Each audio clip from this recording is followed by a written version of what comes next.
Hello, je suis Léna, passionnée de bien-être, mieux vivre et spiritualité.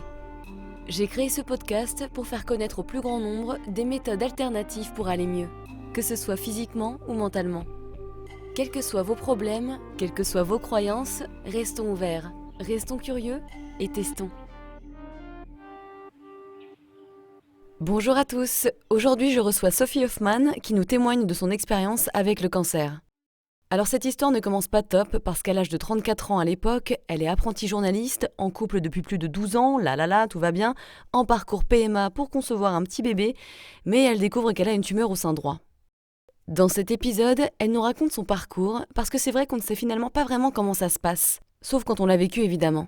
Du coup, j'ai décidé d'en savoir plus et de recueillir son témoignage, de se mettre un petit peu dans sa peau à travers mes questions, parce qu'il n'y a pas que du négatif et je vous rassure, cet épisode ne fout pas le cafard, au contraire. Sophie est guérie et a créé de cette épreuve un podcast, My Boob Story, j'adore le titre, où elle y raconte en quelques minutes par épisode sa lutte au quotidien, ce qu'elle ressent, ses rêves, ses coups de mou. On rentre vraiment dans l'atmosphère et c'est ça que j'adore parce qu'il y a des bruits de l'environnement où elle est, donc par exemple d'hôpitaux, d'infirmières, etc., sans pour autant casser le moral. Comme dit Sophie, l'idée c'est d'apporter un peu d'espoir. Le pouvoir du son est extrêmement fort, la voix ne ment pas. Effectivement, on sent bien ses émotions à travers sa voix dans les podcasts de Sophie. Bonne écoute! Bonjour Sophie! Bonjour! Je suis ravie de te recevoir pour ce nouvel épisode d'Horizon Podcast. Alors, donc tu avais 34 ans à l'époque, maintenant tu as 35 ans, c'est ça? C'est ça, tout à fait. Tu étais apprenti journaliste, en couple depuis plus de 12 ans, en parcours PMA pour concevoir un petit bout de chou. Mais en fait, c'est malheureusement pas un petit bébé que tu as fini par avoir, mais un cancer du sein droit. Est-ce que tu peux nous parler un petit peu de ce début d'épreuve, en fait, de ce chamboulement? Ouais. Donc du coup, oui, moi j'étais suivie depuis 5 ans par l'Institut Curie parce que je porte une mutation génétique qui s'appelle BRCA1, comme Breast Cancer 1. Il y a le 2 aussi qui existe. Et parce que dans ma famille, en fait, voilà, il y a eu beaucoup de cancers du sein et de l'ovaire. Donc ma mère et ses 3 sœurs ont toutes les 4 été touchées par l'un ou l'autre. Ouais. Et quand c'est arrivé à ma mère en 2009, on a fait la recherche génétique. Et donc moi j'ai un frère et une sœur. Et il se trouve que on s'est rendu compte que j'avais cette mutation. Donc on a été orienté vers l'Institut Curie de Saint-Cloud. Et on a mis en place un suivi à partir de... Donc normalement c'était 30 ans, là je pense qu'il commence à faire le suivi plus tôt. Mais j'ai commencé ouais, juste avant mes 30 ans à faire, donc c'est IRM mammaire, mammographie, échographie tous les ans, parce que le sein d'une femme jeune est très dense, donc il y a beaucoup de, comment dire, il y a on voit beaucoup de choses, quoi. Et donc il faut avoir des clichés pour pouvoir comparer chaque année. Ah oui. En fait, c'est un petit peu le but, c'est d'avoir des images, de savoir à quoi ressemble le sein de telle patiente et de voir bah, l'année suivante, ok, bah, il est toujours pareil, etc., etc. Et donc, avec mon conjoint Damien, on était lancé dans une PMA depuis 1 an.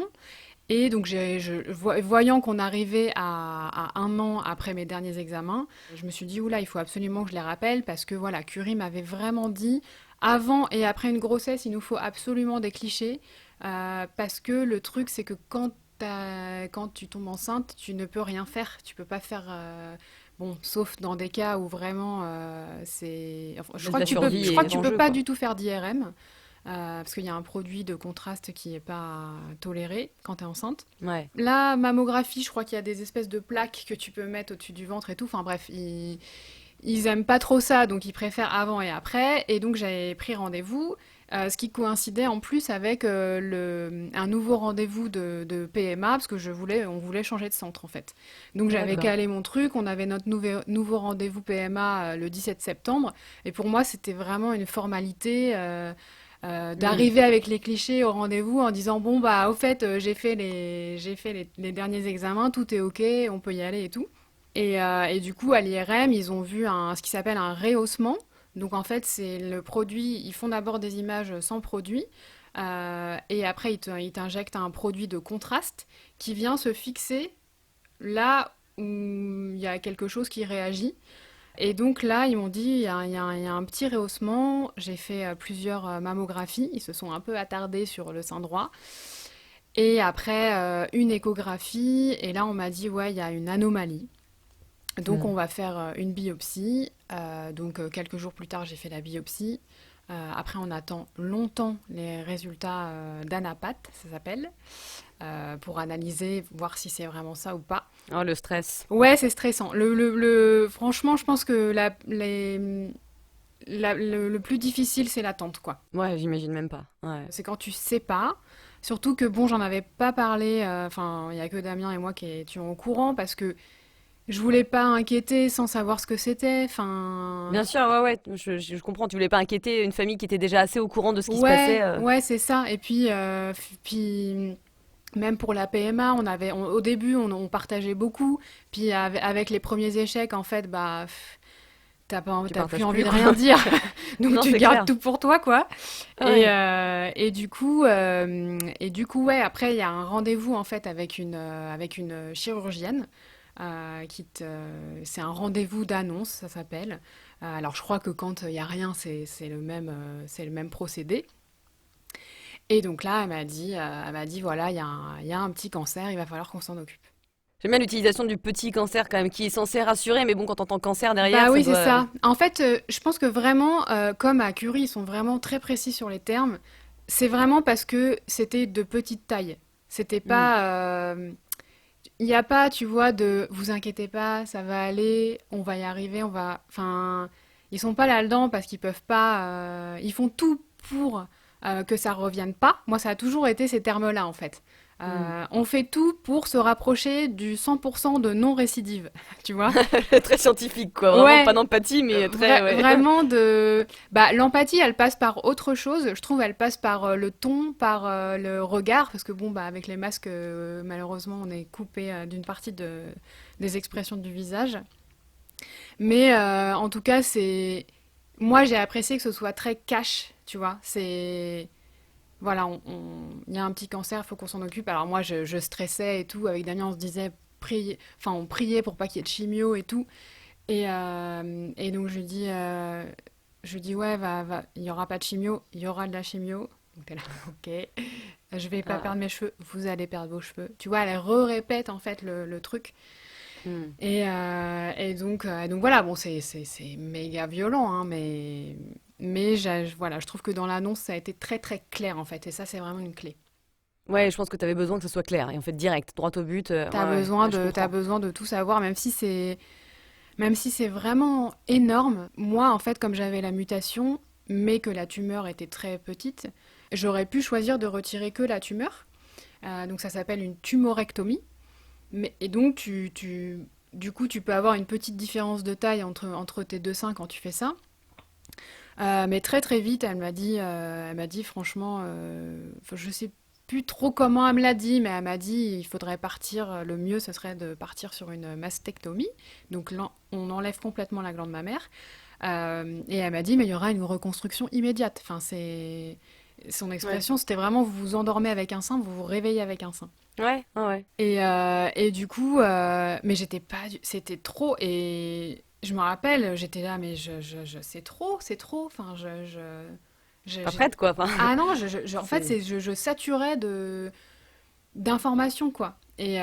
elle l'a entendu, elle m'a dit, bon, on peut partir sur une tumorectomie au départ, et après on verra. Donc elle m'examine et tout machin, et en fait, en rentrant, bah, c'est comme si, tu vois, je disais que ses propos avaient été clairs. C'est comme si, en fait, j'avais été imprégnée de ses propos, que j'avais entendu toutes les infos, et que là, ça Ça se rentrait. faisait un petit peu sa place, ça rentrait.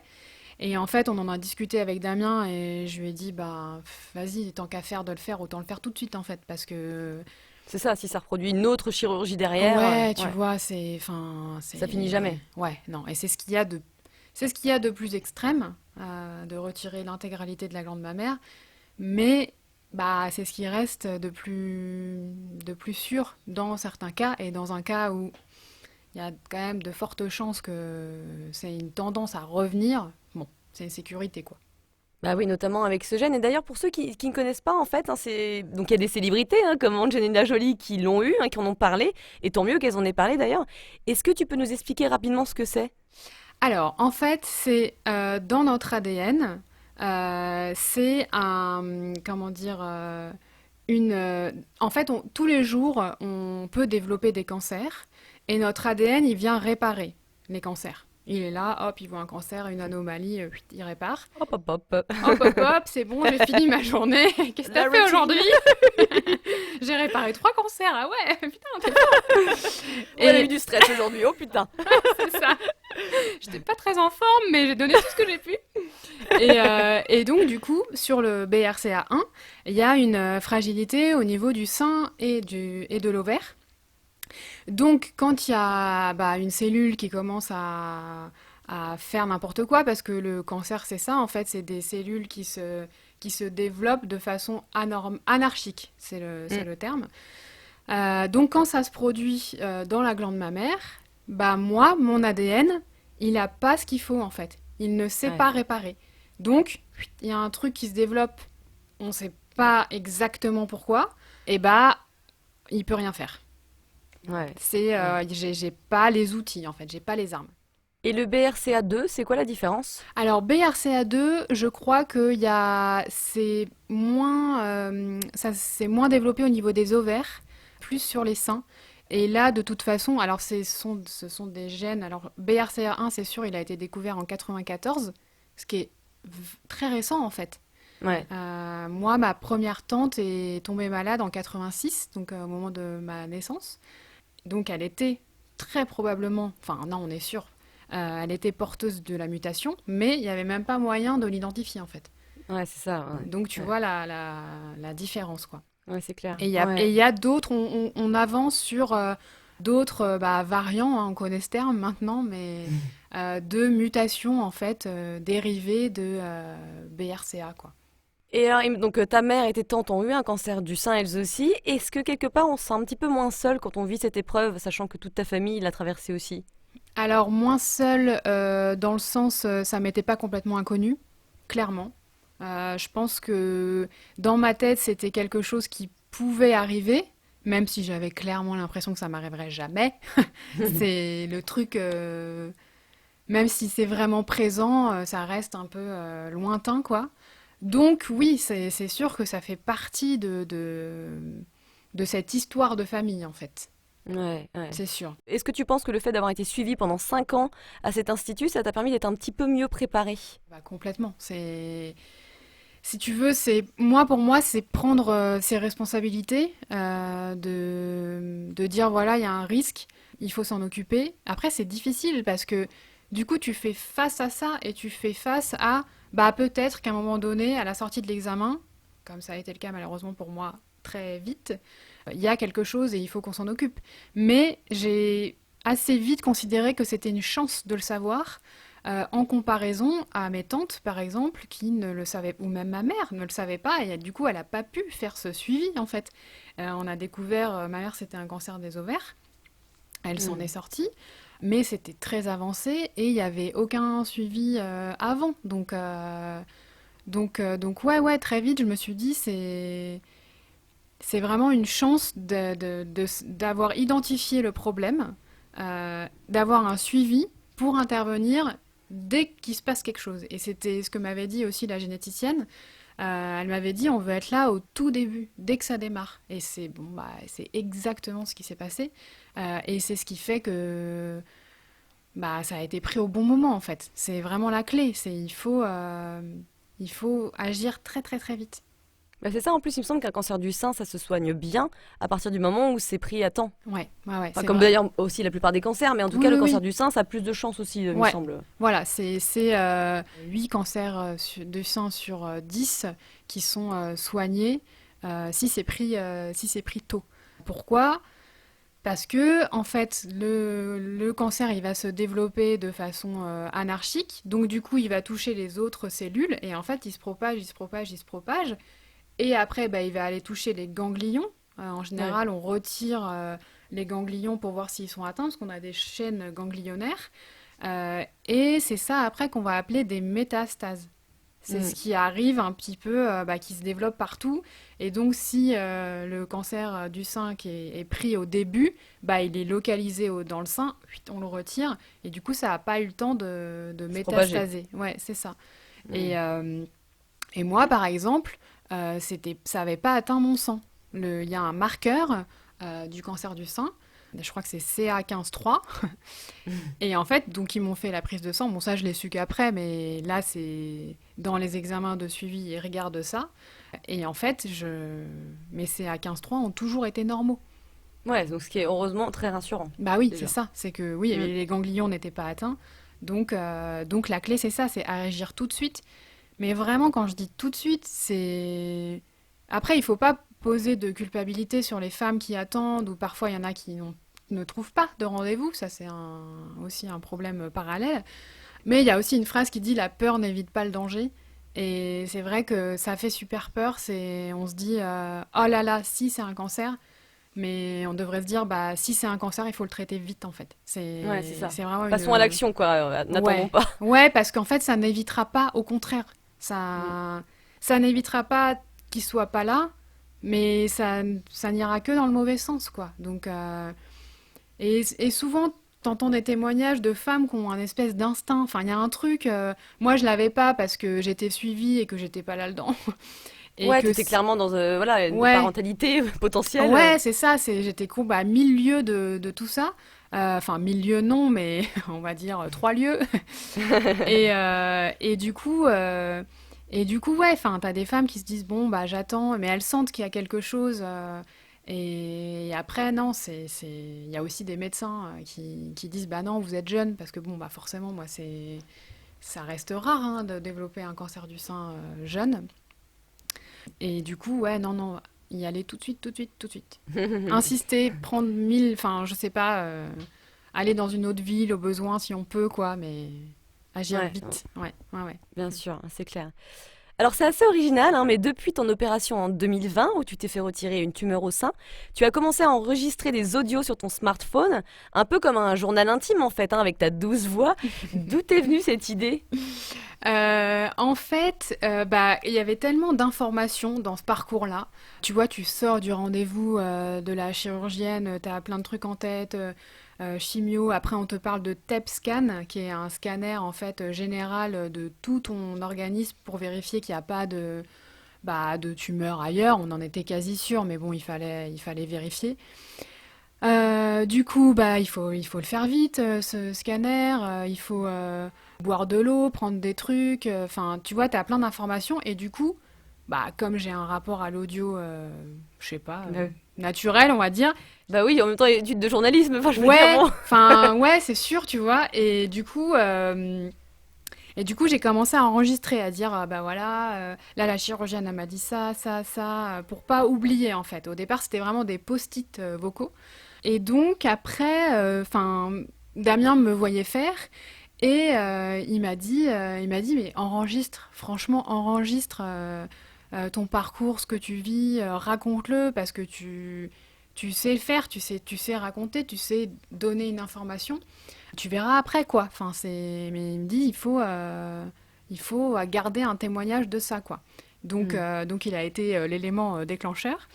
Et c'est marrant parce que quand j'ai réécouté, parce que je me suis mise au montage il n'y a pas très longtemps au final, hein, Bah oui, au oui. mois d'octobre, en fait j'avais enregistré des choses avant l'opération, mais en fait comme j'étais pas dans une idée de m'adresser à un public, on va dire, c'est très bizarre parce que ces notes vocales, elles sont très fragiles, enfin je sais pas comment dire, mais Ouais, bah oui, bah c'était pour toi, c'était personnel, c'était intime. ouais, voilà c'est ça. Et en fait tu vois, le truc de ce podcast, c'est que on est dans l'intimité, mais il y a quand même une retenue et il y a des trucs que j'ai enregistrés que je vais pas mettre parce que je peux pas en fait. Il y a des trucs ouais, qui sont Trop intimes, personnel. trop personnels et du coup qui n'amènent pas d'informations ou quelque chose. Mais du coup, ouais, c'est vrai que ça a été mon compagnon dès le début, quoi. Ah, c'est marrant comment ça commence et puis voilà, où est-ce que ça finit? Bah en podcast. Ouais, C'est ouais. étonnant. Et puis enfin, moi j'adore le son. Enfin, c'est un truc. Je trouve que ça a vraiment c'est très puissant. Tu peux pas, la voix ne ment pas et tu vois parfois dans des épisodes ma voix qui change en fait. Et Ah ça, ouais. tu peux pas l'inventer. C'est vraiment, t'as les émotions qui sont là. Des fois, tu vois, j'ai dit des trucs, genre, je sais pas, ah, je suis triste de ça ou machin. Et en fait, j'ai retiré parce que ça faisait trop par rapport à la façon que j'avais de m'exprimer dessus. On le sent par la voix, donc j'ai pas besoin de De rajouter, dire. de dire dans les mots, même si je l'ai dit sur le moment, j'ai pas besoin de rajouter ça, quoi. Et aussi le fait d'être... Enfin voilà, j'ai ce goût aussi du reportage. Donc du coup, l'épisode sur ma première chimio, bah, j'avais vraiment envie de plonger l'auditeur dans les sons de l'hôpital, tu vois. Il y a plein de bips partout, enfin, c'est Mm. vraiment... Ou quand tu euh, parles aussi à des personnes, du ouais, personnel et tout. ouais, ouais, parce que je trouve que c'est... Tu vois, ça fait partie de l'ambiance, c'est... Et aussi, donc on entend une infirmière qui m'explique un petit peu comment ça va se passer. Et tu vois, elle me dit à un moment donné, bon, vous voulez un thé, un café, on a des biscuits, machin. Et en fait, je voulais faire entendre que c'est aussi la vie normale. Enfin, oui, tu vas dans un hôpital de jour, tu vas prendre une injection de chimiothérapie, mais c'est des gens qui ont une vie normale à côté, les gens que tu peux croiser là-bas. Moi, j'ai croisé des femmes vraiment extraordinaires, quoi, qui disaient, bon, bah, je sais que demain, je vais être un petit peu KO, donc voilà, je me préserve, mais après-demain, je vois mes petits-enfants. Mm. Enfin, voilà, elles continuent à vivre leur vie, quoi. Et ça, je trouve que dans le son, dans l'écoute, tu vois, on peut voyager au final et être vraiment en immersion dans une situation, quoi. Et tu penses pas que c'est aussi un peu un travail thérapeutique de faire, voilà, de monter ces podcasts, de réécouter tout ça? Ah bah complètement. C'est sûr que ça... déjà, de l'enregistrer, je pense que ça... T'as toujours quelqu'un à côté de toi où tu peux mettre en mots, et on sait que voilà, mettre en mots, ça soigne, clairement. Quand on est face à une psychologue, par exemple, bah, c'est comme ça que tu peux régler des situations ou des conflits intérieurs. Et après, à la réécoute, mais il y a plein de trucs que j'avais oubliés, quoi. Enfin, Ouais. des trucs, des faits, vraiment, des trucs qui se sont passés. Genre, tu vois, quand t'es opéré, t'as un drain, en fait. Donc, t'as une petite boîte qui vient recueillir les sécrétions de ton sein, la lymphe. Et ça, j'avais complètement oublié. Enfin, alors que c'est un élément qui est... C'est embêtant, tu vois, parce que tu dois te trimballer le truc pendant 2 jours. Et j'étais étonnée d'avoir cette réaction-là. Et parfois aussi, c'est un peu space parce que du coup, je m'écoute moi et je suis en même temps spectatrice, enfin auditrice, on va dire. Et bah, parfois, j'entends des mots que je peux avoir et ça me fait de la peine en fait. Je me dis, mais ouah, c'est. Ouais, ok, j'ai vécu ça, quoi. Ouais, c'était dur. C'est dur. Franchement, c'est dur, quoi. Et donc, oui, je pense que ça aide à.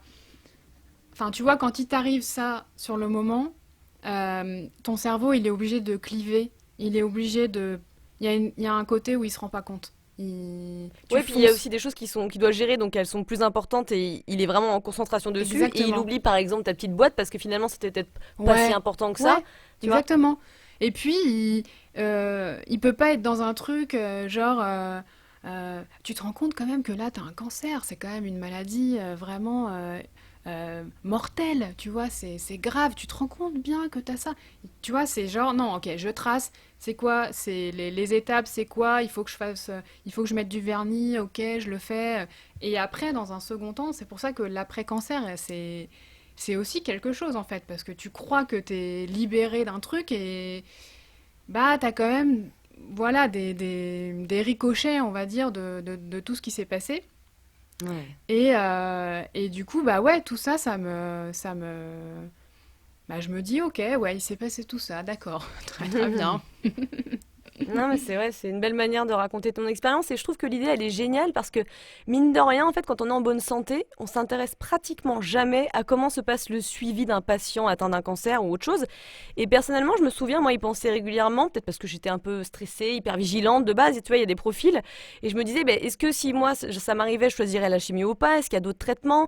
Et si je perds mes cheveux? Ou alors, s'il faut attendre 2 mois pour revoir le spécialiste et que je sais que par exemple, mon cancer, il est en train de se développer, mais comment je vais gérer ça? Je trouve ça affreux. Et en fait, je trouve ça dommage de ne pas se préparer, de se renseigner peut-être un petit peu davantage à quelque chose qui a des chances quand même de se passer. Je veux dire, faut dire la vérité, quoi. Ouais, c'est vrai que bon, il y a une forte probabilité dans la vie d'une femme d'être confrontée à ça. Après, je pense qu'on se renseigne pas parce que ça fait peur. Ça fait Ouais. super peur. C'est purée, le mot chimiothérapie, le mot mastectomie, c'est ouah, t'es là. Oui, mais tu vois, Enfin, peut-être que si on s'y préparait un petit peu, ou si on se renseignait, ou si aussi on aurait des témoignages, peut-être qu'on se rendrait compte que, ok, c'est vraiment difficile, mais c'est faisable, on peut le faire. Et puis peut-être que du coup, la peur perdrait un petit peu de son pouvoir. Je sais pas, hein. bah, en tout cas, Je sais moi, pas. c'est vraiment mon leitmotiv, c'est vraiment d'informer sans choquer et sans faire peur.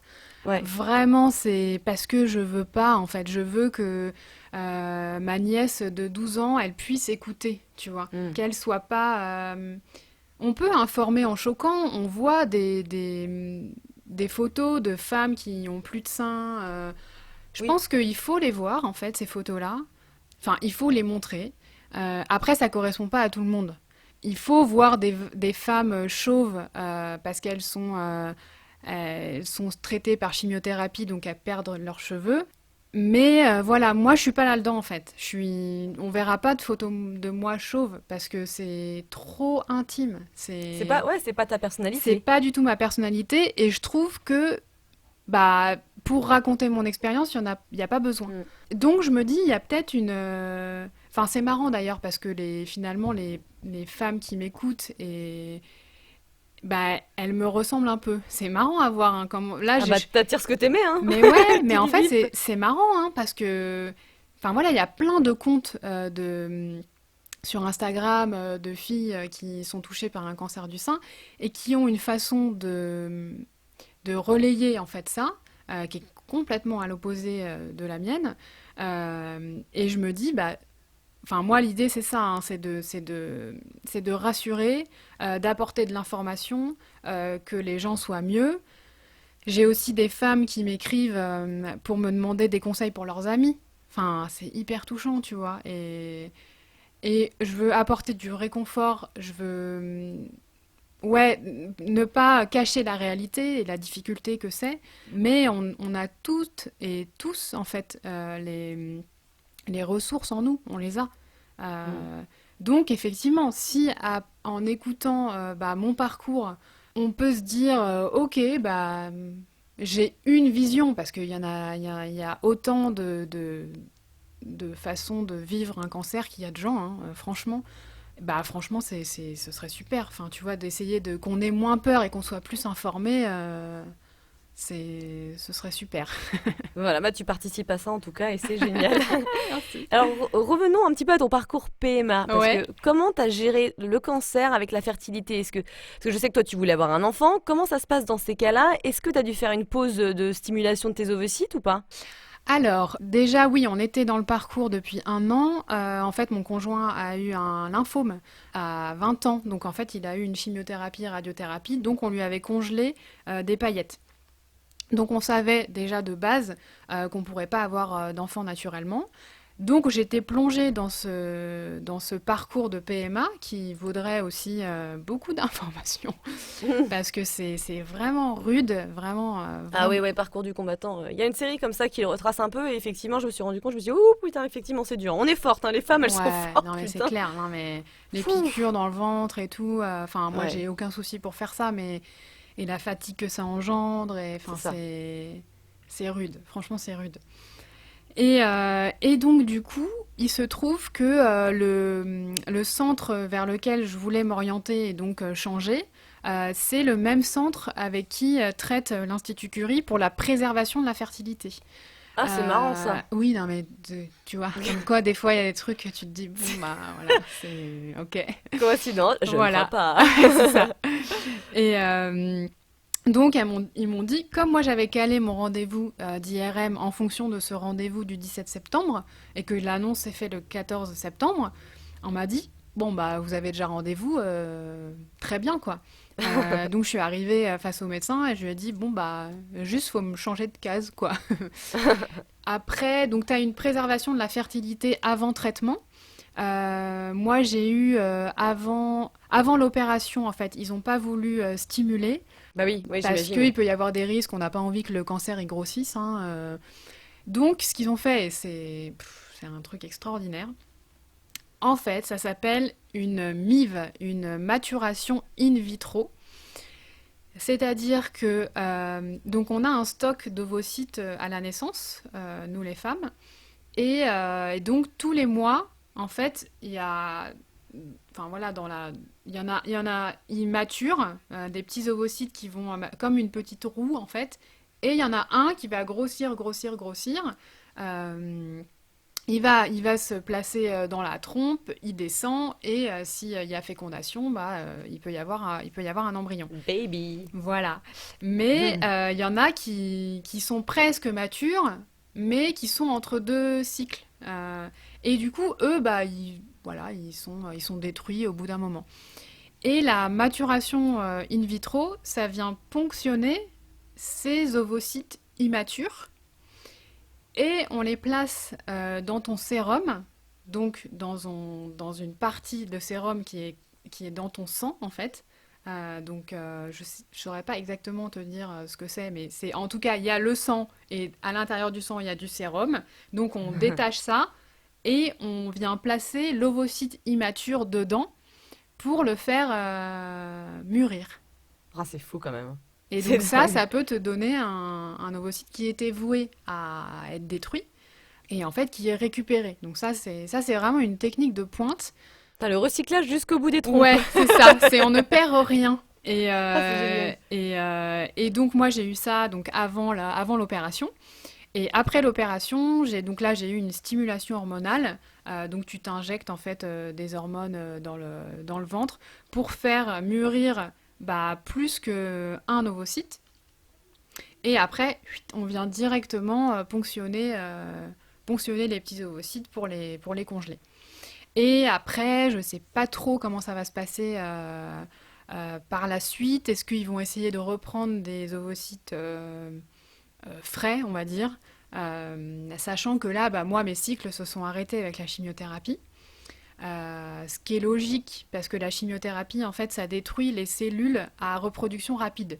Vu que Ouais. le cancer c'est des cellules qui se développent très très très vite, ça vient cibler ça, et les cheveux sont des cellules qui se développent très très très vite, d'où la perte des cheveux en fait. Les ongles aussi, non, il n'y a pas une histoire de... Alors les ongles, ils sont abîmés, mais ils sont moins touchés. Alors il y a plein de chimiothérapies, hein, il y en a Hmm. qui sont toxiques pour les ongles. Moi, la deuxième cure que j'ai eue, ouais, ça avait un impact sur les ongles. Mais vraiment, les cheveux, et les cils, enfin, tu vois, et tout le système pileux, c'est Ouais. tous les jours, quoi. Donc, tout ça pour dire, forcément, bah, les règles ont été impactées.